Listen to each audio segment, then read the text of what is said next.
जितनी देर सत्संग हो वाणी हो उतनी देर आप शांति से सुनते रहे।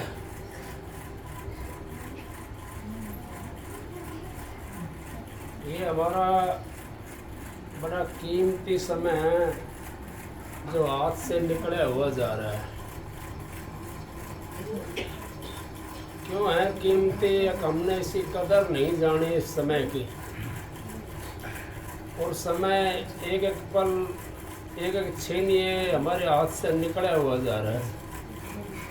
परम संत हजूर तारा सिंह जी महाराज, उन्होंने तो बहुत सत्संग दिए, बहुत वाणिया का वर्णन करा, और आपने भी सुना होगा।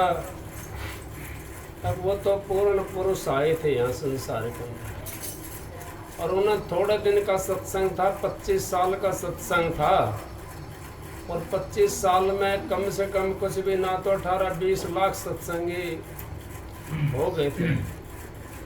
क्यों हो गए थे? अब उन्होंने सच्चाई का वर्णन करा यहाँ पर आकर के, और जो सच्चाई का वर्णन करता है ना, उसका डंका चारों लोक में बाज जाता है।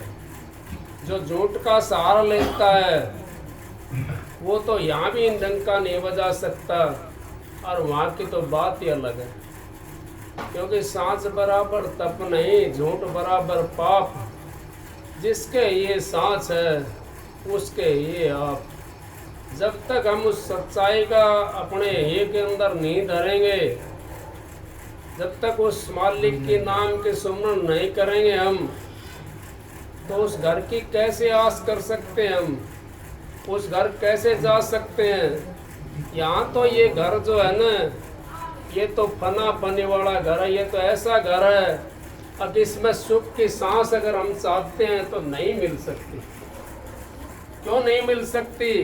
अब यहाँ पर तो हमारा जीवन इधर उधर ही लग रहा है। कभी उस काम में लग रहा है, कभी उस काम में लग रहा है, कभी उस काम में लग रहा है। यहाँ पर शांति नहीं है। शांति है तो सही, लेकिन है कहाँ पर? शांति अपने अंतर के अंदर है। जब हम अंतर में घुसना सीख जाएंगे, किसी गुरु के शरण में जाने के बाद में, और अंतर का हमने ध्यान कर लिया, अंतर का हमने भेद ले लिया, अंतर के अंदर हम रमना सीख गए, तो हमारे को शांति मिल जाएगी। शांति बाहर नहीं है। हम तो शांति के लिए कहाँ जाते हैं? अब कोई तो मान टापू जा रहा है, कोई मनसा देवी जा रहा है, कोई कहीं जा रहा है, कोई कहीं जा रहा है, कोई बालाजी जा रहा है, कोई कहीं जा रहा है। मैं किसी की बुराई नहीं कर रहा हूँ, लेकिन शांति के लिए जा रहे हैं वो। शांति तो अपने अंदर में। आप टोकर के देखो शांति को। 4 वेद 6 शास्त्र में बात लिखी है 2। सुख दे सुख हो, तर दुख दे दुख हो। अगर हम अपने बुजुर्गों को, अपने माँ बाप को, अपने भाई बहन को अगर सुख देना शुरू कर दे, हमारे को शांति मिलनी शुरू हो जाएगी, और हम उस मालिक के नज़दीक हो जाएंगे। उस मालिक के नज़दीक कब होंगे हम? जब अपने सासू ससुरों की सेवा करोगे और अपने माँ बाप की सेवा करेंगे। हम 2 घंटे गाड़ी के ऊपर तो लगा सकते हैं सेवा करने के लिए। वो गाड़ी हमारे को जो यहाँ से वहाँ ले जाती है। अपने माँ बाप के लिए सेवा नहीं करते हम। माँ की आत्मा ऐसी होती है, अगर माँ ने आशीर्वाद दे दिया तो आपको 3 लोक के देवताओं की सेवा करने की जरूरत नहीं है, आपको ताली बजाने की जरूरत नहीं है, आपने उस मंदिर में जल चढ़ाने की जरूरत नहीं है। अपनी माँ बाप के चरणों के अंदर आपने जल चढ़ा दिया तो आपको 3 लोक के देवताओं के दर्शन होंगे। क्योंकि कहिए, अगर माँ की सेवा के अंदर 33 करोड़ देवता पृथ्वी के आ जाते हैं, और बाप की सेवा के अंदर 33 करोड़ देवता आसमान के आ जाते हैं, तो कहिए घर का देव मरा प्यासा, बाहर करे जलधारा, ऐसा पुत्र नरक का वासी, माँ दुष्ट हत्यारा। अगर ऐसा पुत्र तो नरक का वासी होता है, जो घर का तो हमारा नुका है, बेटा पानी लाइए, पानी लाइए। पड़े रहने भी थोड़ी देर, अब तो प्याए तो पानी थोड़ी देर पहले, उसके लिए तो हम ऐसे करके बोलते हैं। फिर हम परमात्मा से कैसे मिल सकते हैं? मंदिर में जाकर टाली बजाओ 2 घंटा बैठ करके, और तू 10 मिनट अपनी माँ की गैल पंखा लेके हवा कर ले उसकी, 10 मिनट उसका पैर दाब ले, तेरे को 24 घंटे सेवा करने किसी की जरूरत नहीं है। 10 मिनट के अंदर 24 घंटे की सेवा हो जाएगी। उसकी आत्मा के अंदर क्या लिखड़ेगा? आशीर्वाद। मैं एक दफा कहीं चला गया, यूपी की बात है, वहां पर चला गया, एक बेचारा बुजुर्ग था, वो पाटे हुए कपड़े पहन रहा और सारा काम उसका ऐसा था, लचर पचर सा हो रहा था। तो उससे पड़ोस में जाके बैठता तो कुछ लोग मजाक के तौर पे करते थे बात, कुछ इसकी हालत को देख करके, और उससे यूं पूछते थे, बाबा आपका क्या हाल है? तो बाबा कहता था, अग भैया मौज है रही है, सब काऊ की मौज है रही है भैया। अब वो ऐसे करता रहा। कुछ दिन के बाद में उसके एक लड़का था, घरवाली बेचारा की गुजर गई थी बूढ़े की, और परिवार था नहीं, एक ही लड़का था, और उसकी शादी कर रखी थी लड़के की। तो बहू ने सुन लिया, अग बाबा इतना परेशान, हम तो सी कोई सेवा भी नहीं करते, और फिर भी हमारी बड़ाई करता जा करके, फिर भी सेवा नहीं करते हम, हमारी बड़ाई करता है। तो उन्होंने क्या काम करा? बेटा ने बहू ने दोनों ने सलाह मिलाई, सलाह मिला करके, और वो बाजार में गए, वहां से 2 जोड़ी धोती खरीद के ले आए, कुर्ते का कपड़ा लेकर के आए, और नई जूती लेकर के आए उसके लिए, उसको सिलवा करके कुर्ता और उसको पहना दिया। उसके बाद में उसको नवाना धुआना, तो फिर सारी दुनिया दिखाई देने लगा, अगर भाई अब सेवा हो रही है। तो हम बुजुर्गों ने भी ये सोचना चाहिए, अगर हम बुजुर्ग भी ऐसे हैं, अपने बेटे बहू की चुगली करने लग जाते हैं। कैसे करने लग जाते हैं? अगर मेरी बहू ने तो ये कर दिया, मेरा बेटा ने तो ये कर दिया। उसने कहाँ से मिली वो कुर्ते पजामे, कहाँ से धोती मिली उसको? उसकी वाणी से मिली।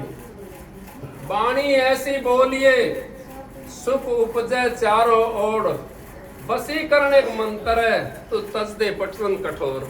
अगर उस कठोर वचन को तू त्याग दे और उससे वाणी ऐसी बोल, अगर तेरी गल कुछ हो भी रहा है, फिर भी उसको यूं सोच, अगर भाई मालिक ने जो कर रखा है वो तो कर ही रखा है, उसका कर्म है अगले का, लेकिन उस कर्म को हम बदल सकते हैं। उस कर्म को कैसे बदला? उसने अपनी वाणी के उससे अपने कर्म को बदल लिया। रहने सुन रहा ही तेरे सब। अब वाणी के उससे अपने कर्म को बदल लिया। उसने क्या कहना शुरू करा समाज के अंदर बैठ करके, अगर भैया मौज है रही है सबका की मौज है रही है। यही वाणी थी उसकी खाली। उसका बेटा बहुआ ने तो ये देखिए हमारी बड़ाई करता है, हम इसकी कोई सेवा भी नहीं करते। उसको सुबह गर्म पानी से नहाना और रोज धुला हुआ कपड़ा उसको पहनाना। तो देखो किसने कराया उसकी सेवा? अब उसकी वाणी ने कराई। हमने बुजुर्गों ने भी ये सोचना चाहिए कि हम अपने बेटे बहू की, सत्संग तो दूसरी तरफ जा रहा था, मैं क्या करूं, भाव ऐसा है, मेरी क्या कसर है, मालिक की मौज है। तो कहने लगे हमने ये सोचना चाहिए बेटा बहुआ ने, अगर अपने माँ बाप के लिए भी सेवा करें, उनका आशीर्वाद लें। फिर बुजुर्गों ने भी ये सोचना चाहिए अगर अपनी बहू की और बेटे की चुगली नहीं करनी चाहिए हमने, क्योंकि चुगली हम करते हैं जा करके पड़ोस में बैठ करके। तो चुगली सुनने वाला होता है ना, वो शाम रात होने नहीं देता। तो 2 तो हमने बताई उसके लिए, और 4 उसने अपने पास से मिला करके वो उल्टी आकर बेटे बहू को बता दी, या सासू ससुरा के ने बता दी। वो रासान में फिर रोटी मिल जाएगी आपको? नहीं मिल सकती रोटी। क्यों नहीं मिलेगी?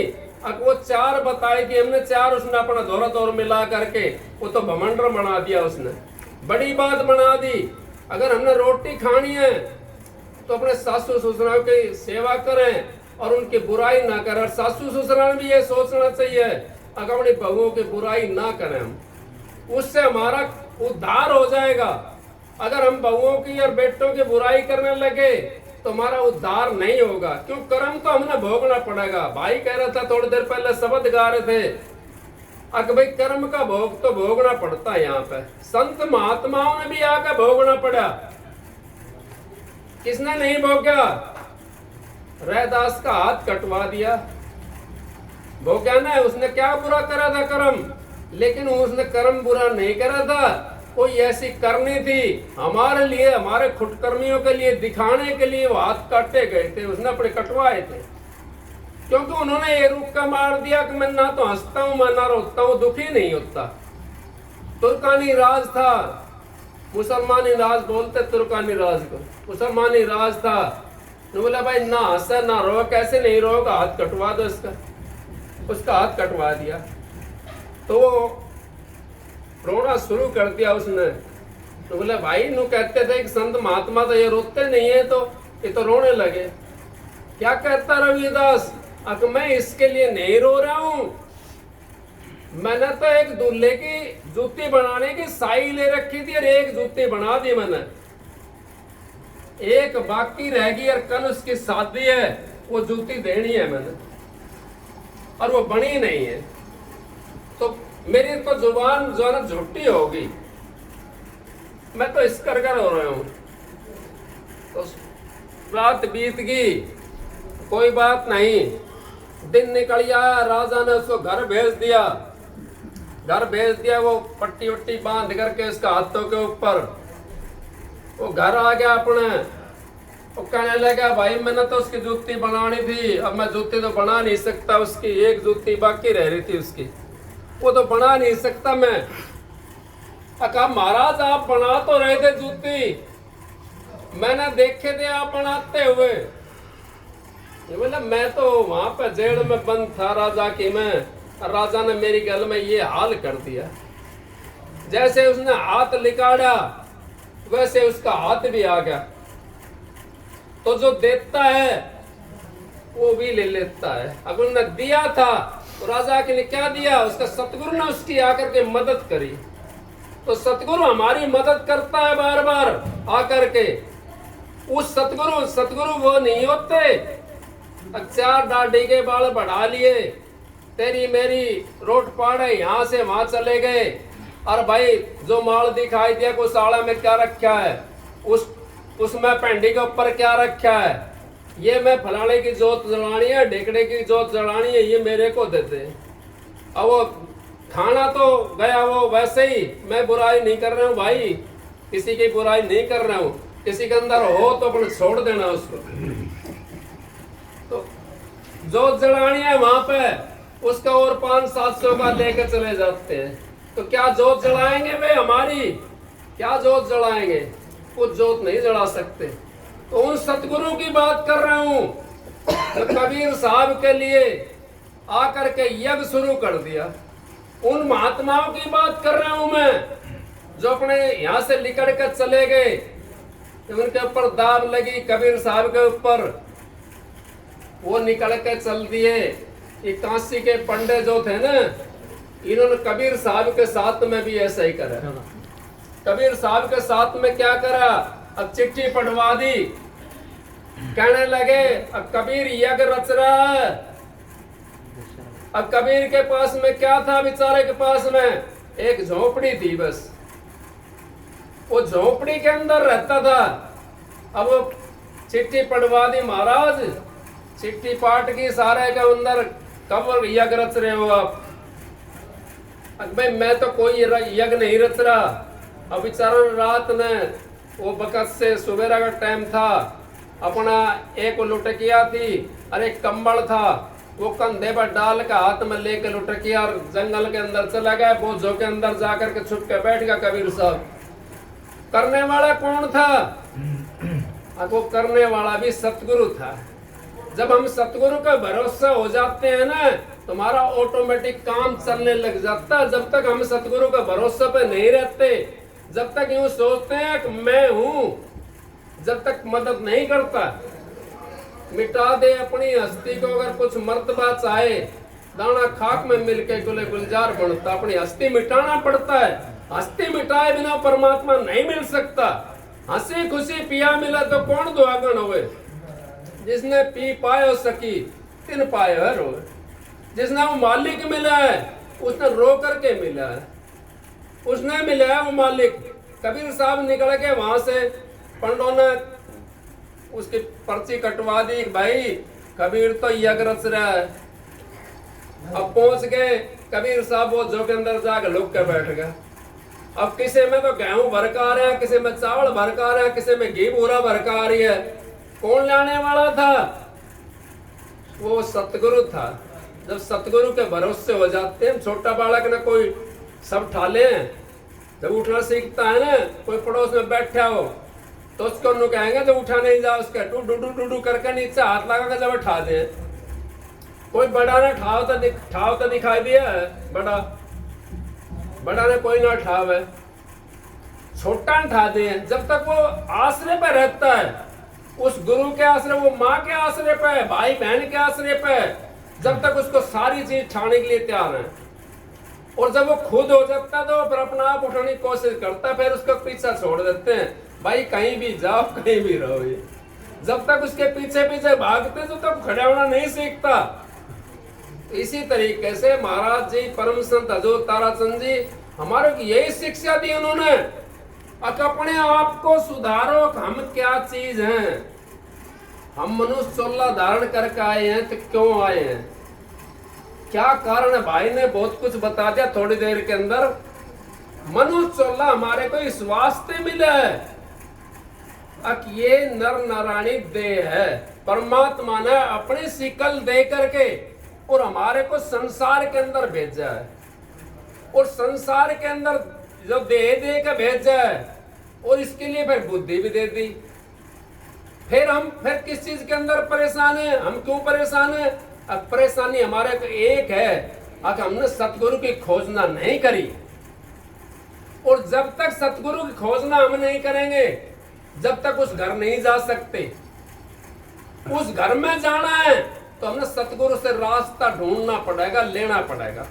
सतगुरु के पास में हमने जा करके उस मालिक की पता लेना पड़ेगा। बिना पता के चिट्ठी नहीं पहुंच सकती, तो बताओ हम कैसे पहुंचेंगे? बिना पता के जब चिट्ठी नहीं पहुंचे तो हम कैसे पहुंच जाएंगे उस घर में? उस घर के लिए हमने पता लेना पड़ेगा, और ज्यादा दूर नहीं। हमने पहाड़ों में जाने की जरूरत नहीं, जंगलों में तपस्या करने की जरूरत नहीं, किसी गुफा में बढ़ने की जरूरत नहीं। इस अपनी गुफा के अंदर बढ़ना है हमने। जो हमारी अपनी गुफा है ना, हम तो बाहर ढूंढते हैं। अपने घर के अंदर देख लो, इसके अंदर क्या चीज है। ये तो एक श्रवण का महल है, ये तो हीरा जवाहरात का महल है। ये तो हमारा लूटने लग रहा है, ये तो हमारा लूट रहे हैं। कौन लूट रहे हैं? 5 चोर बड़े भारी लगे हुए इसके अंदर। काम क्रोध मोह लोभ भयंकर, कितने भारी लग रहे हैं। ये दिन रात लूटने के लिए लग रहे हैं। एक भी हमने नाम के ऊपर मालिक का नाम चढ़ाया है, सांस के ऊपर। कबीर साहब ने तो यहाँ तक कह दिया कबीर पंथी भी होंगे। कबीर साहब ने तो यहाँ तक भी कह दिया, अब कहता हूँ कह जा तू काहे बजाऊं ढोल, श्वासा खाली जाता है 3 लोक का मोल। अगर एक श्वास अगर खाली जा रहा है हमारा, तो 3 लोक के मोल के बराबर है। एक श्वास की कीमत 3 लोक के मोल के बराबर है। क्या करेंगे हम कोठी बंगलों का? क्या हमारे साथ जाएंगे वो, या पैसा हमारे साथ जाएगा? हमारे साथ तो जो जाना है वो सतगुरु का नाम जाना है। जो अपनी खोजना कर ली हमने, तो हम अंत समय के अंदर दुखी नहीं होंगे, उस गुफा के अंदर बढ़ जाएंगे। नहीं कही कबीर साहब ने, तेरे में लाल अमोल्ला है, तू हरदम तस्वीर फेर। तेरे में लाल अमोल्ला है, तू हरदम तस्वीर फेर। हरदम तस्वीर फेर बावड़े, हरदम तस्वीर फेर, हरदम तस्वीर। यानी कि उस मालिक का नाम हरदम रख, और हरदम उसका नाम को याद रखते हुए अपना काम भी करें। हाथ पैर से काम करना, हमने मुख से राम लेना है। और मुख से भी नहीं, अंतराली आत्मा से हमने उस राम का सुमरन करना, उस नाम का सुमरन करना है। उसमें तो कुछ भी नहीं लगता। क्या लगेगा उसके अंदर? कोई मोल लगता है? नहीं कि कबीर साहब ने बंदे सतगुरु सतगुरु बोलते रहा, क्या लगेगा मोल? कुछ मोल नहीं लगना। 10-20 कोस नहीं चलना और ना तेरे सिर पे भार धरना, तेरा हाथ पैर भी ना हिलना। भाई मन की गुंडी खोल। सजो भाई ने क्या कह दिया? अगबान उस मालिक को के पानो, वो गोबर लगा रही थी बिटोड़ा के ऊपर। आप तो जमींदार घर के हो यहाँ, वो गोबर लगा रही सजो भाई बिटोड़ा के ऊपर, तो गोबर इधर से तोड़ के इधर लगाना। अब मालिक को इतना है पानो, अब गोबर यहाँ तक हटा के यहाँ लगाना। बस उस मन की वृत्ति को हमने मोड़ना है। मन की वृत्ति जब हमारी मुड़गी, मन मरता नहीं है कभी भी। आप यूं सोचते हो अगर मैं तो बेटा ने ब्याह लूं, पोत्या ने ब्याह लूं, फिर नाम ले लूंगा। नहीं, मन हमेशा जवान रहता है। मन कभी बूढ़ा होता ही नहीं। ये शरीर बूढ़ा हो जाता है, मन कभी बूढ़ा ना हुआ। हो जाएगा। कोई गाड़ी लेकर आ रहा है तो बूढ़ो, ऐसी गाड़ी तो भाई हमारा भी होनी चाहिए। गाँव है मन बूढ़ो हो या बूढ़ा, वो जवान लेकर आ रहे हो गाड़ी ने। हम भी नो करेंगे, हमारे भी ऐसी गाड़ी होनी चाहिए। मन बूढ़ा नहीं होता कभी भी। मन को मोड़ना है हमने। मन को जिसने मोड़ लिया उसको परमात्मा को मिलाप हो जाएगा। और मन को जब नहीं मोड़ा, मन जाए तो जान दे गए के राग शरीर, बिना चिल्ला चढ़ाए कमान के तो कैसे लागे तीरक। मन जाता तो जाने दो, शरीर को मत ले जाओ उठा करके वहां पे। फिर कहिए कबीर साहब ने आप ही मन आ जाएगा कह के 10 कबीर। आगे एक जहाज पड़ी है पानी समंदर का बीच में, उस पे काग बैठा है और काग ने उड़ारी भरन के मन में आई तो उड़ारी भर गया। कहाँ तक जाएगा? समंदर में बैठेगा जाके वो? समंदर में नहीं बैठ सकता, वो झक मार का फिर उसी जहाज पर आके बैठना पड़ेगा उसमें। समुद्र में बैठा तो लोप हो जाएगा, वहां खत्म हो जाएगा। इसी तरीके से हमारे भी इस जहाज का, ये समंदर के अंदर जहाज पड़ी हुई है और इसके ऊपर वो काग बैठा हुआ है। वो काग कौन है? वो मन है। वो बार बार हमारे से लिकड़ करके जाता है और बार बार वहां पर पहुंच जाता है। कभी कहीं पहुंच जाता है, कभी कहीं पहुंच जाता है, कभी कहीं पहुंच जाता है। हमारे को दुखी करता रहता है वो। उसको मोड़ना है। उसको कैसे मोड़ेंगे? आप लोग यूं कहोगे भाई अब वो कैसे मोड़ेगा मन? उस मन के लिए हमने नाम रूपी खंभा गाड़ना पड़ेगा। एक सेठ साहूकार था, उसने एक जिंद मिल गया, कहीं तपस्या करी या वैसे मिल गया रास्ते के अंदर। बोला भाई कौन? अब मैं जिंद। अब तो भाई चल कोई बात ना मेरी गैल चल। बोला भाई नहीं ऐसे नहीं जाऊंगा, कौल करार कर, मेरा एक वचन है, अगर मेरे को ठाली छोड़ दिया तो उसे दिन मारूंगा। तो बोला भाई कोई बात ना, ठीक है। वो साहूकार था, उसके कई मील चल रहे थे, वो बहुत काम था, कारोबार बड़ा था उसका। वो सोची कैसे ठाली छोड़ दूंगा मैं इसको ठाली नहीं छोड़ दूंगा। वो ले आया। बोला भाई ठीक है कोई बात ना, जिस दिन तो ठाली रहे उस दिन मार दिया भाई, कौल करार होगा, वचन भर लिया। अब साहूकार किसी का शिष्य था गुरु का, वो अपने घर में ले आया उसको जिंद को। और वो जिंद तो थोड़ी देर मैंने फलानी फैक्ट्री चलाया, वो तो फटाए दिन चला के आजा, जिंद का काम तो यही था, वो तो करके आजा। हाँ जी बताओ। अब वो बेचारा साहूकार बड़ा परेशान हो गया। अब कहने लगा भाई क्या करूं, अब मेरे तो सारा काम कर दे, फलानी दुकान पर चला जा, फलाना काम करिया, ढिकड़ा काम करिया, हो तो 2 सेकंड का मैं जब करके आ जा उल्टो। क्योंकि तो जिन था ना वो सब कहने करके आ जा भाई। बेचारा घना परेशान हो गया। ठाली रहती मारा गया तो भाई इसने कौल करार करा और वचन भरे हुए। वो गुरुजी याद आया, उसने गुरुजी के पास में गया, कहने लगा महाराज मेरे को क्षमा कर दो, मन तो एक आफत खरीद ली। बोला के भाई? अगर महाराज इस तरह जिंद लिया मैं खरीद के, मैं तो लोभ में आ गया और वो जिंद को ले आया और वो भाई ऐसे ऐसे बात कर रहा है। अब भाई कोई बात नहीं, एक काम कर, एक सूखा लकड़ लिया और उसको छिलवा कर खाटी पे और पहना करके उसको अपने आंगन में गाड़ ले और उस पर तेल लगा दे लकड़ के ऊपर।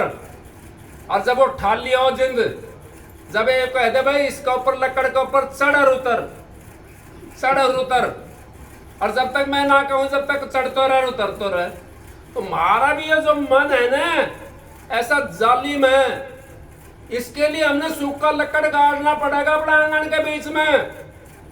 वो नाम रूपी लकड़ जिसने गाड़ लिया, वो जब खाली होता है ना, काम धंधा कर रहे हैं हम, वैसे बिजी हो जाएगा। और जब फिर काम धंधा को कर लिया, फिर उसके बाद में हम जब भजन के लिए चलते हैं तो फिर ये लिकड़ का भाग लेता है। उस जगह का चाहिए वो सूखा लकड़, वो नाम रूपी लकड़ के ऊपर उसको बैठाओ और उन्होंने कहा भाई चढ़ जा इसके ऊपर, उतर जा इसी के ऊपर चढ़ और उतर। उस नाम रूपी लकड़ के ऊपर जो गुरु ने जो नाम दिया आपको, उस नाम का सहारा पर जोड़ दो उस मन को। ये मन का छलांग मार के छोड़ देगा। 1 दिन में, 2 दिन में, 4 दिन में, 10 दिन में जब इसने कहीं सारा में समंदर दिखाई देगा तो कहाँ जाएगा? मन जाता जान दे कह के राख शरीर, बिना चिल्ला चढ़ाए कमान का तो कैसे लगे तीर। एक साइड में कमान पड़ा है, एक साइड में तीर पड़ा है। जब तक उसके ऊपर तीर कमान नहीं, तो उसके ऊपर कमान नहीं टेकेगा तो कैसे लगेगा तीर? कैसे गुल में मारेंगे निशाना? गुल में निशाना तभी मारेंगे हम जब उस कमान के ऊपर अपने नाम को चढ़ा लेंगे। हम नाम रूपी हमने कमान को साधना पड़ेगा। और उस साधना कहाँ से मिलती है? हमारे को गुरुओं से मिलती है। और गुरु उसका रास्ता बताते हैं, और गुरु हमारे को उस जगह पे पहुंचाते हैं जहाँ पे जो है ना ये देवी देवता का बस की बात नहीं है, जहाँ पे पितर भूत का बस की बात नहीं है, वहाँ पे भैरू और विष्णु की बात नहीं है। वो भी सब नीचे रह जाते हैं। वो उस जगह पे ले जाता है जहाँ से जीवात्मा आई थी, उसी ठोड़ पहुंचा देता है। गुरु का काम ये होता है।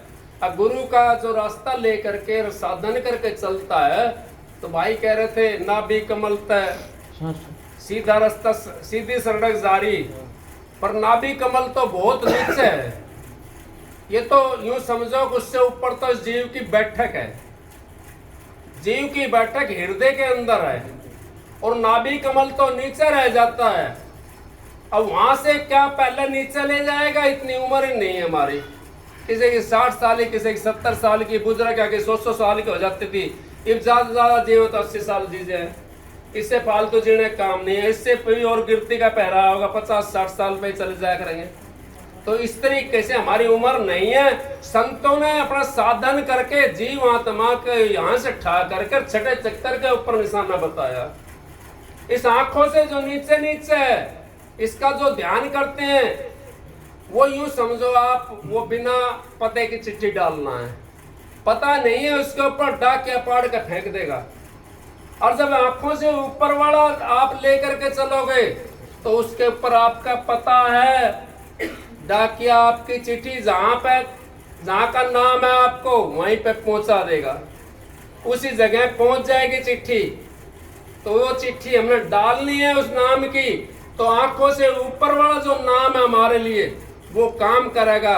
उसमें फिर मान ले किसी का छोटा गुरु है, किसी का बड़ा गुरु है, जिसकी जहां तक दौड़ होती है वो वहां तक ले जाता, तो आगे फिर मिल जाएगा, कोई बात नहीं है। लेकिन हमने रास्ते में तो पड़े हम उसमें। मैं ये नहीं कह रहा छोटा बड़ा, मैं तो ये कह रहा हूँ जब यहाँ से ऊपर का जो ध्यान करते हैं, चाहे वो पहली मंजिल पर रुको, चाहे दूसरी मंजिल पर रुको, चाहे तीसरी मंजिल पर रुको, चाहे चौथी पे रुको, चाहे 5वीं पे रुको, चाहे 6ठी पे रुको जा करके, लेकिन वो मंजिल तो तय कर रहा है अपनी। उसको गुरु भी फिर पूर्ण मिल जाएगा और पूर्ण गुरु मिलने के बाद में उसका काम हो जाएगा। वो जहाँ से जीवात्मा आई थी हमारी उसी जगह पहुंच जाएगी। यहाँ से नीचे तो, आंखों से नीचे तो ये भयंकर नरक भरा हुआ है। इसके अंदर तो क्या करना हमने? इसके अंदर अगर भक्ति करते हैं तो कहाँ जाएगी? वो भक्ति हमारे किसी काम की नहीं है। क्यों नहीं है? उससे तो कुछ भी नहीं हुआ हमारा। वो तो ऐसी कर दी जैसे आपने ढूंढड़ा के ऊपर घाटा जोड़ दिया। ढूंढले कहते हैं बुजुर्ग बैठे हैं, इन्हें पता होगा ढूंढड़ा का, आजकल का तो नहीं पता। ढूंढला के ऊपर घाटा जोड़ा था, जब दाना एक भी ना लिकड़ा था और पड़ जाएगा, पाँव फूट फूट का मोटा मोटा हो जाता। तो वही ढूंढ लगा पर घाटा जोड़ना है। हमने इतनी उम्र नहीं हमारे पास में तो थोड़ी सीमित उम्र है, इसको क्यों ना उस नाम में जोड़ दी जाए, क्यों ना उस धाम में चला जाए। इसमें क्या लेंगे संसार के अंदर? संसार तो जेल है, ये जेल तो वैसी है, और एक मीठी जेल होती है और एक जेल होती है। जेलर भी जेल के अंदर रहता है और कैदी भी जेल में रहता है। कैदी के जेल में रहता है, वो अपनी मर्जी से कहीं जा नहीं आ सकता, ना कहीं जा सकता, नहीं आ सकता। और जेलर होता सारी जेल में घूमता है। तो यहाँ तो ये जो छोटा सौदा है ना, ये तो जो समझो जेल है, ये जेलर की तरह है। जो हम छोटा सौदा जो पूछते हैं, फायदा तो इनसे भी होता है, ऐसी बात नहीं है, लेकिन इनसे मुक्ति नहीं मिल सकती, जीव को शांति नहीं मिल सकती। क्यों नहीं मिल सकती शांति? अकिन के पास में शांति और मुक्ति है ही नहीं। आपने सुना होगा, मीराबाई कहने लगी कृष्ण जी से, कृष्ण की भगतनी थी मीराबाई, कहने लगी कृष्ण जी से, मेरे को मुक्ति का रास्ता बताओ महाराज। कृष्ण जी कहने लगे, मीरा मेरे पास तो मुक्ति का रास्ता नहीं है, मैं तो आपको स्वर्ग दे सकता हूँ और बैकुंठ दे सकता हूँ। मुक्ति तो कहाँ मिलेगी? अब मुक्ति तो आज का गुरु जो है ना, वो रविदास है। आज का जो संत है वो रविदास है, उसके पास में आप जाओगे तो वहां पर मुक्ति मिलेगी आपको। मेरे पास मुक्ति नहीं है, मैं स्वर्ग और बैकुंठ दे सकता हूँ आपको। इनकी पूजा करने में धन प्राप्त हो जाएगा, कोई बड़ी बात नहीं है। स्वर्ग भी मिल जाएगा आपको, बैकुंठ भी मिल जाएगा, लेकिन उसका समय भोग करके फिर वापिस आना पड़ेगा। मुक्ति चाहिए तो संतों के पास में जाना पड़ेगा। संतों के पास मुक्ति होती है, इससे ऊपर इससे नीचे मुक्ति नहीं होती। संतों के पास में हमने वो नाम मिल जाता है और वो सदा के लिए मुक्ति हो जाती है हमारी, फिर हमने आना नहीं पड़ता वहां से। जैसे हम जन्म ले लेके बार बार आते हैं, बार बार परेशान होते हैं। एक जन्म में पीड़ा इतनी बिच्छू डंक मारे कई हजारा, आप तो सब जन्मे हुए हो, कोई अनजन्मा तो है नहीं। कितना दुख ठाया है इस जन्म के अंदर, कोई 50 साल का, कोई 60 साल का, कोई 70 साल का, कितनी पीड़ा होती है। और बुढ़ापे के अंदर तो बुढ़ापा जो इसका आ जाता है, उनने तो फिर सारा हाल का बयान कर देता है। वो तो उसको सारी चीज का पता पड़ जाता है, गोडे दुखने लग जाए। काल महाराज की और जीव की यारी होगी। कहने लगा काल महाराज से जीव, अब भाई जब मेरे को लेने के लिए आओ तो बता देना मेरे को। ने बोला ठीक है भाई बता दूंगा। अब यारी तो उसकी हो ही गई। अब समय जब आया तो लेने के लिए आ गया वो। ने बोला भाई तू तो बड़ा अन्यायी है, मेरे को तो तूने बताया नहीं। ने बोला भाई मैंने तो तेरे पास 4 चिट्ठी डाली थी, तो चेता है नहीं। ने बोले भाई कौन चिट्ठी डाल दी? अब पहले चिट्ठी डाली थी, अब बाल सफेद होने लगे, औरों को बताता रहा भाई बाल सफेद होने लगा, ले बुढ़ापा के अंदर कदम रख लिया, अपने आप में नहीं चेता। फिर ने बोला फिर अब दूसरा फिर आंखें जब कम दिखाई देने लगा भाई, औरों के ने बताता रहा भाई आंखें का तौर भी खत्म हो गया, अपने आप में नहीं चेता। तीसरी चिट्ठी भाई, अग भाई फिर दांत टूट गए। बोला भाई तो दांत टूट गए तो अंत समय में आ लिए। बोला भाई औरों को बताता रहा तो हम औरों को बताते हैं, अपने आप पे अगर हम अमल करने लग जाए। भाई ने कहिए करनी सी कहनी करे तो विष का भी अमृत हो, अगर कहते हैं करते नहीं मुंह के बड़े लबार, काला मुखड़ा होएगा साईं के दरबार। अकी हाँ तो हम बक बक करके चले जाते हैं, लेकिन कहें और कहनी से करनी करते तो विष का भी अमृत बढ़ जाता है। मीरा ने विष का प्याला पिया था, पी के दिखा दो ना, कौन सा पियोगा? 2 मास से पी के दिखाओ, नहीं पी सकते ना। मीरा ने विष का प्याला पी लिया था, क्यों पी लिया था? अब उसने करनी करी थी, हम तो करनी करते नहीं। और भाई मैं तेरे तो से कहीं कि बकवा लो, कुछ भी करवा लो। फिर कहने लगा भाई एक चिट्ठी तो रहेगी, कौन सी? गोड्डा का भी राम लिखड़ गया, खाट में बैठ गया। न बोला भाई ले तो गोड्डा का भी राम लिखड़ गया, ले भाई कति अंश में आ गया। और है कि न बताता रहा भाई मुन तो तेरे द्वारा 4 चिट्ठी भेजी थी पूरी, अब तूने तो हो रहा कि न बताता रहा, तूने गौर ना करी भाई मेरे के कसूर है। मैं तो आगे लेने की ना भाई, वो कति भी देर नहीं करेगा जब लेने की ना आओगो, वो तो नू कहेगो 1 सेकंड भी ना छोड़ भाई, 1 सेकंड भी ना छोड़ सकूं मैं तो ना, तेरा टाइम और लेके जाऊंगा। तो उस टाइम ने हमने फिक्स करने के लिए अब जो करना है जो कर ले, आज खबर नहीं कल की, और पल छिन आयु में कमी पड़े पल छिन छिन की। अब करना जो काल कर ले, आज खबर नहीं कल की, आयु में कमी पड़े पल छिन छिन की। अब हमारी आयु में एक सेकंड की कमी होने लग रही है। हम मालिक का नाम कब लेंगे?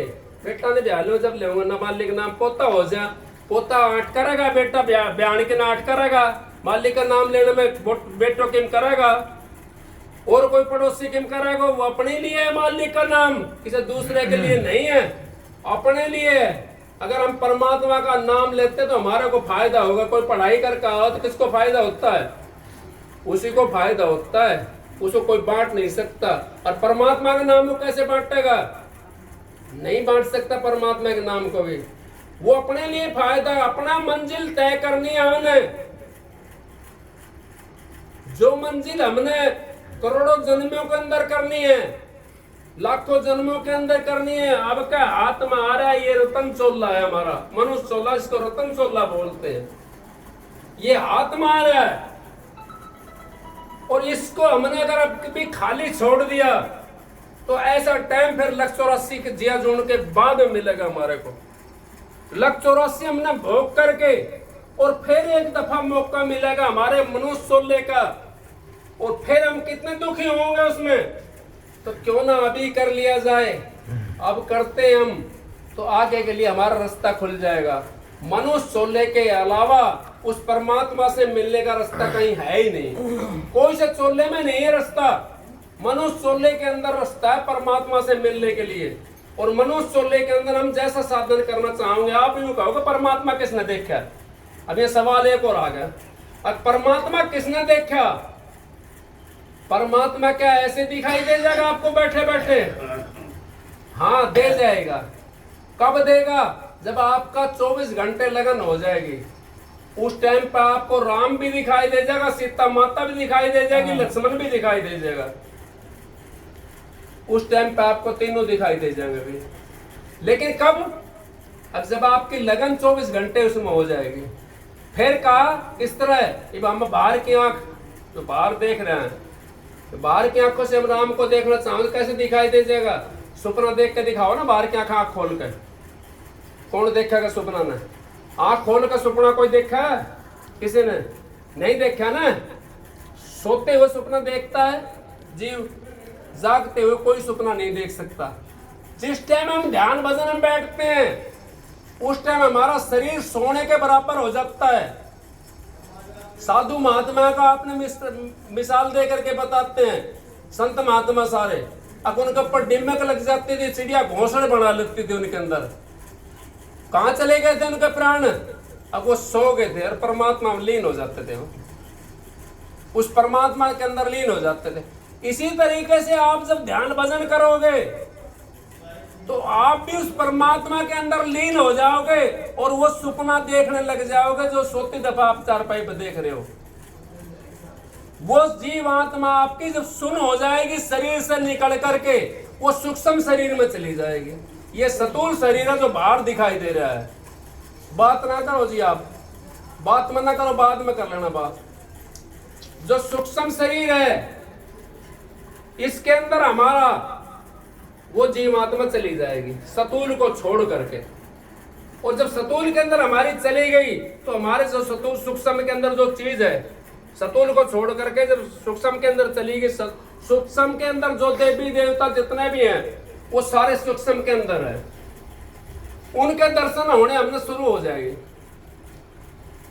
जब तक हम इस शरीर को छोड़ करके नहीं जाते तो हमने बाहरी दर्शन वैसे ख्याल के दर्शन बना सकते हैं, हम ख्याली दर्शन हो सकते हैं हमारे को, लेकिन सताई दर्शन नहीं हो सकते। सताई दर्शन के लिए तो हमने सूक्ष्म शरीर में जाना पड़ेगा। तो इस करके पता लेकर संत महात्माओं से आप अगर अंतर की कमाई करोगे तो उस मालिक से मिल जाओगे, अंतर की कमाई नहीं करोगे तो उस मालिक से नहीं मिल सकते। सत्संग की आधी घड़ी और तब के बरस हजार, फिर भी नहीं बराबरी संतन क्यों विचार। अब आपको एक शब्द सुनाता हूँ, सत्संग इतना ही बहुत है, थोड़ा ही बहुत होता, सत्संग तो समझा जा दो। सबको राधा स्वामी।